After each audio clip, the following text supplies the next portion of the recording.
তিনটা অংশ। একটা হচ্ছে প্রিফ্রন্টাল কর্টেক্স, কি প্রিফ্রন্টাল কর্টেক্স, আরেকটা হচ্ছে আপনার ব্রেইন স্টেম, আর একটা হচ্ছে লিম্বিক সিস্টেম।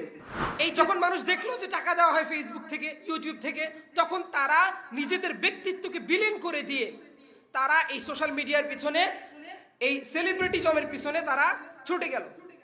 দেখবেন, আপনি খেয়াল করে দেখবেন, আপনারা হয়তো অনেক সময় ভাবেন যে যারা টিকটক করে, যারা টিকটকে ভাইরাল হয়, তারা দেখবেন যে অনেক মানে যা মনে চায় তাই করে, যা মনে চায় তাই করে, নাচবে, হাসবে, এই বলবে, সেই বলবে। তাদের কাছে যখন যাবেন আপনি, তাদের পার্সোনালিটিটা সোশ্যাল মিডিয়াতে যেমন থাকে তার চেয়ে উল্টাটা থাকে তাদের বাস্তবিক জীবনে। আপনি যখন জিজ্ঞেস করবেন যে ভাই আপনি সোশ্যাল মিডিয়াতে এমন কেন বলেন, তখন বলবে যে ভাই যত বেশি আমি উল্টাপাল্টা করবো তত আমার কমেন্ট আসবে, তত বেশি ভিউ হবে, তত বেশি আমার টাকা আসবে, এই কারণে টাকাটাই হচ্ছে মূল। এরকম করে আমাদের সন্তানদের, আমাদের জেনারেশনের যে ক্রিয়েটিভিটি আছে সেগুলো নষ্ট করে দিয়ে তারা সোশ্যাল মিডিয়ার প্রতি আমাদেরকে আকৃষ্ট করে রেখে দিয়েছে। শুধুমাত্র যারা টাকা ইনকাম করে তারা তো ঠিক আছে একদিক থেকে, যে কিছু টাকা ইনকাম করছে, এই কারণে তারা সোশ্যাল মিডিয়াতে নিজেদের ব্যক্তিত্বকে বিলীন করে দিয়ে তারা সোশ্যাল মিডিয়াতে আছে। কিন্তু যারা শুধুমাত্র ভিউয়ার্স, তারা কি করে দেখেন, মানুষের ব্রেইনের তিনটা অংশ থাকে। কয়টা অংশ ভাই? একটু কথা বলেন আমার সাথে, যাতে আমার অ্যাক্টিভিটিতে থাকে। কয়টা অংশ? তিনটা অংশ। একটা হচ্ছে প্রিফ্রন্টাল কর্টেক্স, কি প্রিফ্রন্টাল কর্টেক্স, আরেকটা হচ্ছে আপনার ব্রেইন স্টেম, আরেকটা হচ্ছে লিম্বিক সিস্টেম। এই তিনটা হচ্ছে মানুষের ব্রেইনকে কাজে লাগায়, কাজ করায়। প্রিফ্রন্টাল কর্টেক্স কি করে? এটার কাজ হচ্ছে আমরা যখন কোনো একটা জিনিস দেখি, এই জিনিসটা ভালো না মন্দ না খারাপ না কি, এই জিনিসটা আমরা এই মেধার মাধ্যমে বুঝতে পারি, আমাদের আবেগে লাগে।